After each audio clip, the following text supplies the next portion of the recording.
এছাড়া ভিন্ন কোনো উদ্দেশ্যে না। যে মানুষেরা তারা দুনিয়াতে আসবে, তারা তাদের খায়েশাতের মতো কিছুদিন জীবনযাপন করবে, এরপরে দুনিয়া থেকে চলে যাবে না। তারা দুনিয়াতে আসবে, কিছু দুনিয়া কামাইবে, এরপরে তারা মৃত্যুবরণ করবে, সব শেষ হয়ে যাবে না। আল্লাহ তাআলা এইসব অনর্থক কাজের জন্য আল্লাহ তাআলা মানুষদেরকে সৃষ্টি করেন না। এ ব্যাপারে আল্লাহ তাআলা পবিত্র কোরআনে কারিমের ভিতরে স্পষ্ট ভাষায় বলতেছেন, আফা হাসিবতুম আন্নামা খলাকনাকুম আবাথা ওয়া আন্নাকুম ইলাইনা লা তুরজাউন। হে মানুষেরা, তোমরা কি ধারণা করো যে আমি তোমাদেরকে অনর্থক সৃষ্টি করছি এবং তোমরা আমার নিকটে ফিরে আসবে না? তোমাদের কৃতকর্মের হিসাব আমার কাছে দিবে না, এটা কি তোমরা মনে করো? কখনো না। ওয়া আন্নাকুম ইলাইনা লা তুরজাউন, কখনো না। তোমরা অবশ্যই আমার নিকটে ফিরে আসবে এবং তোমরা তোমাদের কৃতকর্মের পরিপূর্ণ হিসাব আমাকে দিতে হবে। আল্লাহ তাআলা এই দ্বিতীয় আয়াতের ভিতরে সুস্পষ্টভাবে বর্ণনা করতেছে যে এই মানুষদেরকে অনর্থক সৃষ্টি করে নাই, একমাত্র তার ইবাদত বন্দেগী করার জন্য সৃষ্টি করছে। আর এই মানুষের যে শ্রেষ্ঠত্ব, মানুষদেরকে যে শ্রেষ্ঠ করা হয়েছে, মানুষদেরকে সমস্ত মাখলুকের ভিতরে যে শ্রেষ্ঠ করা হয়েছে, এই শ্রেষ্ঠত্ব সম্পর্ক হলো ইবাদতের সঙ্গে। এই যে শ্রেষ্ঠ মানুষ, যে শ্রেষ্ঠ, এর সম্পর্ক হলো ইবাদতের সঙ্গে, আল্লাহ তাআলার বিধান মানার সঙ্গে, আল্লাহ তাআলার বিধান বাস্তবায়ন করার সঙ্গে।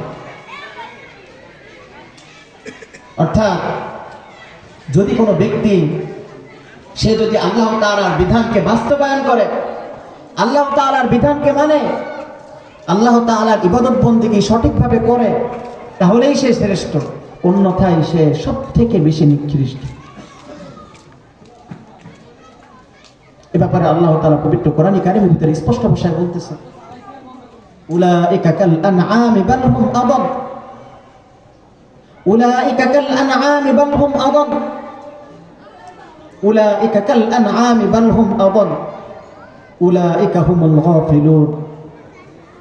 আল্লাহ তাআলা বলতেছেন যে ওই সমস্ত ব্যক্তি যারা আল্লাহ তাআলার বিধানকে মানে না, যারা আল্লাহ তাআলার বিধান অনুযায়ী চলে না, যারা তাদের রবকে চিনে না, যারা তাদের রসুলকে চিনে না, ওই সমস্ত ব্যক্তি চতুষ্পদ জানোয়ারের ন্যায় না, বরং তার থেকে আরো নিকৃষ্ট। উলাইকা কাল আনআমি বাল হুম আদাল, ওই সমস্ত ব্যক্তি তারা চতুষ্পদ জানোয়ারের ন্যায় না, বরং তার থেকে নিকৃষ্ট। বাল হুম আদাল,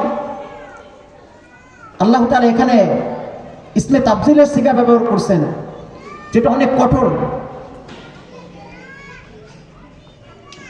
বরং তারা চতুষ্পদ জানোয়ার না, তার থেকে আরো বেশি নিকৃষ্ট। এই তিন আয়াত, আমি যে আপনাদের সামনে যে তিনটা আয়াত আলোচনা করছি, এই তিনটা আয়াতের মূল সম্পর্ক হলো মানুষেরা যে শ্রেষ্ঠ, মানুষেরা যে সমস্ত মাখলুকের ভিতরে শ্রেষ্ঠ, এর সম্পর্কটা হলো ইবাদতের সঙ্গে। এই সম্পর্ক হলো আল্লাহ তাআলার হুকুম বাস্তবায়নের সঙ্গে। এটা আমরা সুস্পষ্টভাবে এই আয়াতের দ্বারা বুঝতে পারি।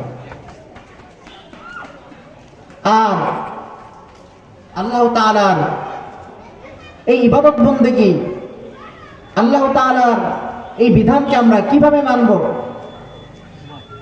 আল্লাহ তাআলার এই বিধানকে আমরা কিভাবে বাস্তবায়ন করব, আল্লাহ তাআলার ইবাদত বন্দেগী আমরা সঠিকভাবে কিভাবে করব, এর জন্য আল্লাহ তাআলা আমাদের জন্য রাসূল কারীম সাল্লাল্লাহু আলাইহি ওয়াসাল্লামকে রহমত স্বরূপ দুনিয়াতে প্রেরণ করেছেন। রাসূল কারীম সাল্লাল্লাহু আলাইহি ওয়াসাল্লাম তিনি সমস্ত জগতের জন্য রহমত ছিলেন, পুরা কায়নাতের ভিতরে রহমত ছিলেন, পুরা বিশ্ব জগতের জন্য রহমত ছিলেন। আল্লাহ তাআলা পবিত্র কোরআনে কারিমের ভিতরে বলতেছেন, ওয়ামা আরসালনাকা ইল্লা রাহমাতাল লিল আলামিন। হে রাসূল, আমি আপনাকে পুরা বিশ্ব জগতের জন্য, বিশ্ববাসীর জন্য রহমত স্বরূপ প্রেরণ করলাম। আপনি পুরো বিশ্ব জগতের জন্য রহমত। রাসূল করিম সাল্লাল্লাহু আলাইহি ওয়াসাল্লাম আমাদের জন্য সবচেয়ে বড়